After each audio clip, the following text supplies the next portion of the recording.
오늘은 성경의 중요한 인물인 아브라함에 대해서 전해드리려고 합니다. 아브라함의 원래 이름이 있습니다. 아브람입니다.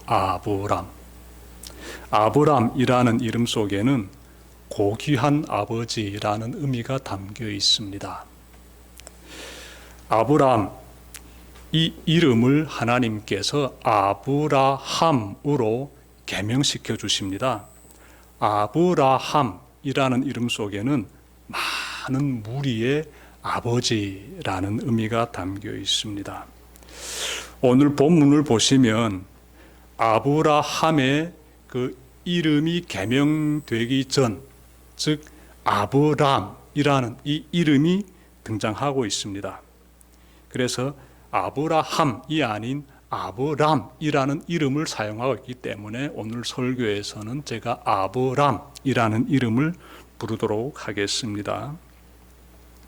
아브람은 지금으로부터 약 4,000년 전 메소포타미아의 남부에 있는 우르에서 태어났습니다. 성인이 된 아브람은 한 여인과 결혼하여 가정을 이루게 되는데 그 여인의 이름이 사레입니다. 사레. 하루는 아브람에게 하나님의 말씀이 임합니다. 하나님께서 이렇게 말씀하세요. 내 고향과 친척을 떠나 내가 내게 보여줄 땅으로 가라. 고향을 떠난다는 것은 지금까지 다져온 삶의 터전을 떠난다는 것이지요. 굉장히 어려운 결정이 됩니다. 생각해 보십시오. 태어나서 나서 자란 곳, 이웃들과 함께 정을 나누었던 곳, 나의 부모님들과 더불어서 친척들과 함께 화목하게 그렇게 살아왔던 그 터전을 떠난다는 것은 보통 문제가 아닙니다. 굉장히 어려운 문제지요. 아브라함은 필경 하나님의 말씀을 듣고 생각에 생각을 거듭했을 것입니다. 어떻게 할 것인지. 그리고 그는 하나님의 말씀을 따르기로 결정합니다. 그는 아버지를 모시고 그리고 아내와 그리고 형제와 그리고 조카와 함께 고향을 떠납니다. 수개월을 걸어 메소포타미아 북쪽에 있는 하란이라는 지역에 그들이 도착하게 되고요. 그곳에 짐을 풉니다.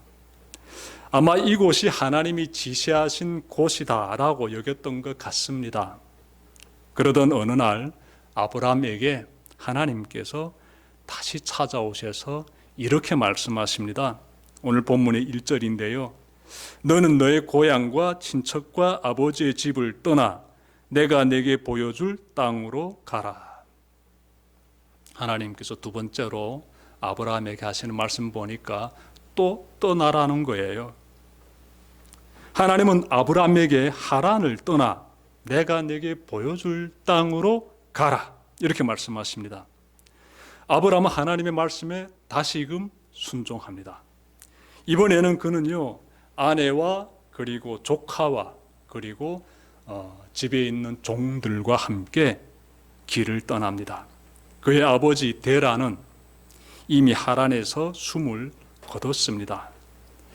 친형제인 나홀은 하란에 남아 있은 것으로 보입니다. 하란을 떠난 그들은 드디어 하나님이 지시하신 땅인 가나안으로 들어갑니다. 하나님께서 아브라함을 가나안으로 이끄신 이유가 무엇일까요? 왜 하나님께서 가나안 그 땅으로 이 아브라함을 이끄셨을까? 우리 한번 생각해 봅시다. 혹시 그 가나안 지역이 아직까지 사람들이 들어와 살지 않고 있는 미개척지이기 때문에 그래서 하나님께서 그것으로 인도하셨을까요? 그렇지 않습니다. 이미 그곳에는요 터전을 잡고 살아가는 현지인들이 있습니다. 여러 민족이 그곳에서 뿌리를 내리고 있습니다. 자, 그러면 또 다른 생각을 가지게 되지요. 아브라함이 살았던 그 우루라든지 그리고 잠시 머물렀던 그 하란, 이 지역의 사람들은 우상 숭배를 했기 때문에 그래서 하나님이 아브라함을 가나안으로 인도하셨을까요? 그것 역시 아닙니다. 가나안 지역에서 살고 있는 사람들은요, 바알이라든지 그리고 아스다롯이라든지 아세라라든지 여러 신들을 믿고 있었습니다. 우상 숭배의 땅이었다라는 것이에요. 그래서 우리는 하나님께서 아브라함을 왜 굳이 가나안으로 인도하셨을까? 이런 질문을 가지게 됩니다. 하나님께서 아브라함을 통해 이루실 계획이 있었습니다.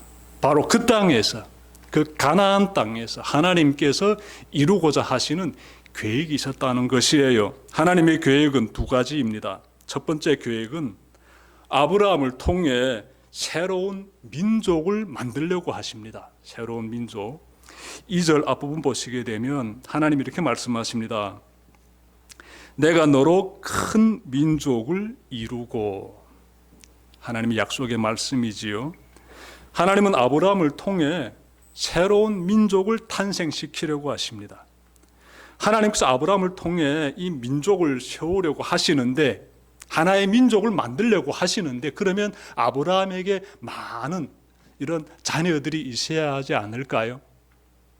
그래야 큰 민족을 만들 수 있지요. 그런데 아브라함에게는 당시까지만 해도 자손 한 명도 없었습니다. 성경은 하란을 떠날 때 아브라함의 나이가 75세였다고 합니다. 이렇게 되면 그의 아내인 사레의 나이는 65세가 됩니다. 두 사람은 모두 혈기왕성한 사람들이 아니에요. 결혼한 지 몇십 년이 흘렀지만 부부에게는 한 명의 자녀도 없습니다. 이것이 현실이에요. 아브라함은 아내가 불임인 사실 왜 모르겠습니까? 이미 나이도 적지 않은 사람이 거기에다 아내는 불임인데 어떻게 한 민족의 조상이 될 수 있겠습니까? 근데 놀라운 것은요, 아브라함의 믿음입니다. 그는 하나님의 약속을 믿습니다. 그는 자손이 생길 가능성이 불투명하지만 하나님의 계획이 자신을 통해 이루어질 것임을 믿습니다. 즉 후손들이 태어날 것이며 그들이 번성하여 큰 민족을 이룰 것임을 아브라함은 믿습니다. 이 믿음이 하나님 앞에서 의로운 믿음이 된다는 것이에요. 창세기 15장 4절과 5절 보시게 되면 우리가 이 부분을 발견할 수 있습니다. 여러분의 믿음도 이와 같기를 바랍니다.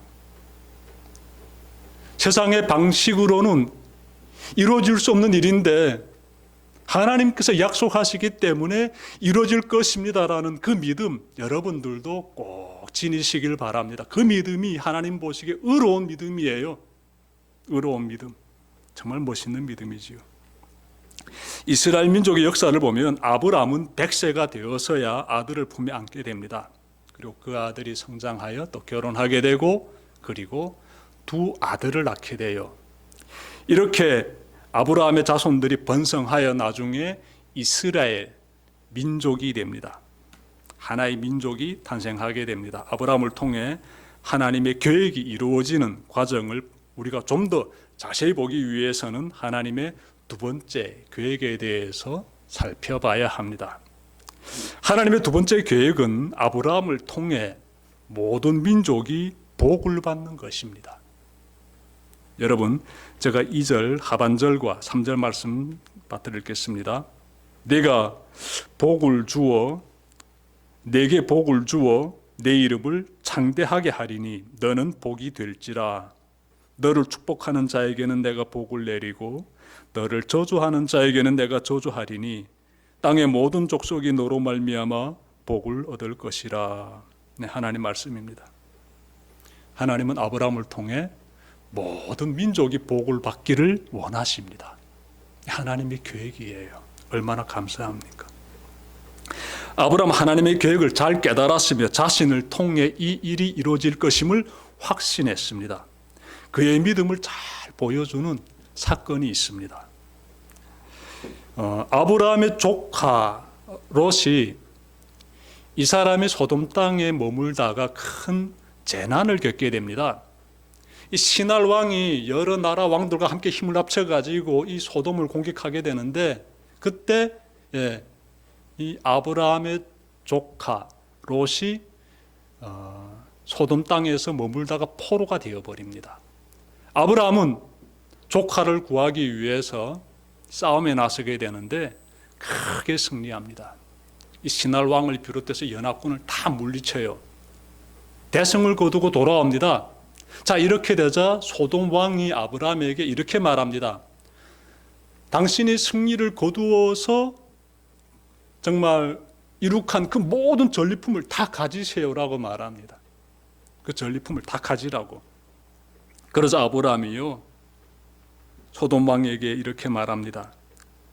창세기 14장 22절부터 23절 말씀 여러분 경청해 보십시오. 천지의 주제이시요 지극히 높으신 하나님 여호와께 내가 손을 들어 맹세하노니 내 말이 내가 아브라함으로 치부하게 하였다 할까 하여 내게 속한 것은 실 한 올이기나 들매끈 한 가닥도 내가 가지지 아니하리라. 실 한 올액이 신발을 묶는 끈 하나라도 나는 갖지 않겠다라고 아브라함이 말하고 있는데요. 아브라함의 그 눈앞에 펼쳐진 이러한 엄청난 이 재물들 여러분들 좀 떠올려 보십시오. 소돔 왕은 아브라함에게 이 모든 재물을 가지라고 했어요. 아브라함은 목숨을 걸고 싸운 보상임으로 흔쾌히 받을 수도 있습니다. 이것이면 가나안 땅에서 정말 막강한 힘을 행사하는 거부가 될 수 있습니다. 많은 종들도 살 수 있을 것이며 또 많은 땅도 살 수 있지 않겠습니까? 이 많은 재물을 아브라함은 거절해요. 얼마든지 가질 수 있는 상황인데 거절하고 있습니다. 이유는 분명합니다. 소돔 왕 덕분에 아브라함이 부자 되었던 말 듣고 싶지 않았던 것이에요.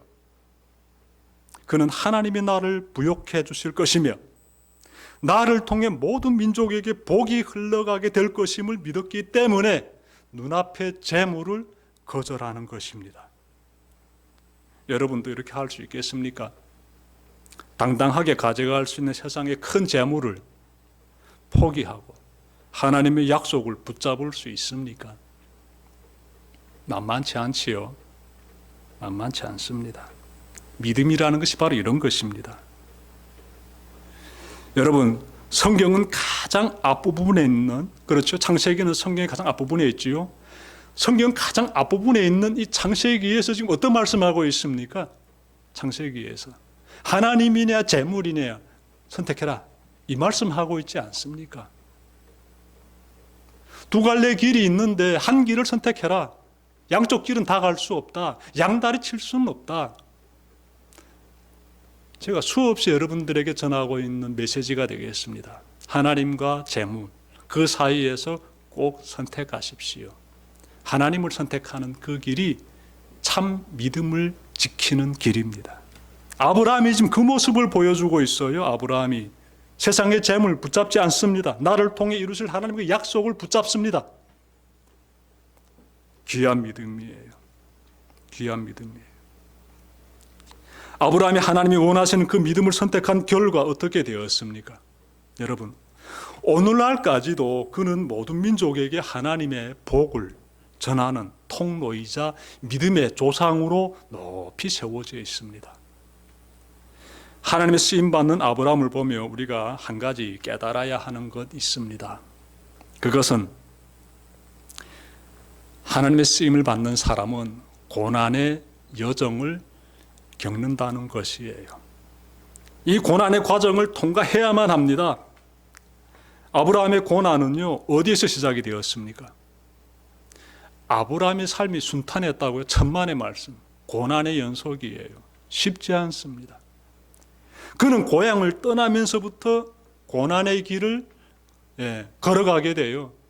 하나님께서 그에게 찾아오셔가지고 고향을 떠나라 말씀하셨지 않아요. 그 말씀에 순종하는 그 순간부터 그의 삶에는 고난이 펼쳐졌어요. 고향을 떠나는 것보다 더 정말 어려운 고난이 또 어디 있겠습니까? 하나님은 아브라함이 고향에서 새로운 민족의 조상으로 세워지는 것을 원치 않으셨어요. 하나님은 아브라함이 고향이라는 자신의 삶이 터전에 있는 이 아늑한 곳에서 새로운 민족의 조상으로 세워지는 것을 원치 않으셨습니다. 왜 그러셨을까요?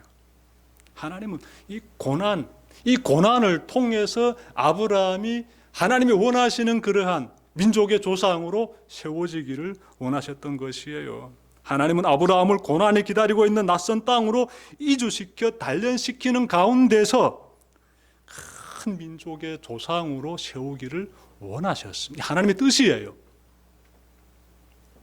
그 나날 속에서 아브라함이 겪었을 고난을 우리가 어찌 다 헤아릴 수 있겠습니까? 오늘날에도 농촌에 외지인이 들어가 살려면 정말 정착하기 힘들다고 하는데 고대 시대에는 얼마나 더 힘들었겠습니까? 성경의 시대로 들어가 보면 일부 마을에서는요, 불량배들이 하룻밤을 묵으려고 찾아온 이 외지인들에게 성폭행을 가했습니다. 창세기 19장 5절과 또 사사기 19장 22절부터 25절 보시면 그 사건들 여러분들 마주할 수 있습니다. 그 정도로 낯선 마을에 들어가면 위험이 따른다는 것이에요. 하나님은 아브라함을 낯선 곳으로 들여보내시고 그곳에서 모든 고난을 이겨내게 하십니다. 아브라함이 가나안 땅에서 겪은 육체적, 정신적, 영적인 그러한 고난들에 대해서 간단히 제가 말씀드릴게요. 첫째로 기근으로 인한 이 굶주림의 고통이었습니다. 둘째로 조카를 구하기 위해서 목숨을 걸고 싸워야 했습니다. 셋째로 아내를 빼앗길 수 있는 위기에 처했습니다. 넷째로 백세에 얻은 아들을 제물로 바치라는 그 시험을 통과해야만 했습니다. 아브라함은 이러한 고난들을 하나하나 이겨내면서 하나님의 계획을 이루는 데 필요한 사람으로 성장해 갑니다. 지금까지 하나님의 말씀에 순종하여 정든 고향과 친척을 떠나 낯선 땅으로 이주한 아브라함에 대해 전해드렸습니다. 아브라함은 그렇게 함으로써 하나님의 놀라운 계획을 실현시키는데 훌륭하게 잘 쓰임받았습니다. 그를 통해 이스라엘 민족이 탄생하였으며 그를 통해 모든 민족이 복을 받게 되었습니다. 하나님의 계획은 곧 그에게 나를 통해 이루실 하나님의 약속이 되었습니다. 그는 하나님의 약속을 품고 세상의 모진 고난들을 꿋꿋이 이겨냈습니다. 아브라함과 같은 모습이 여러분에게서도 꼭 나타나시기를 바랍니다. 아브라함을 통해 우상 숭배자들이 하나님의 영광을 바라봤듯이 여러분을 통해서 불신자들이 주님의 몸된 교회로 나올 수 있기를 바랍니다. 아브라함이 고난의 터널을 이겨냈듯이 여러분도 나의 믿음을 가로막는 온갖 장애물들을 물리치면서 예배자의 자리로 정말 멋있게 나아가기를 바랍니다.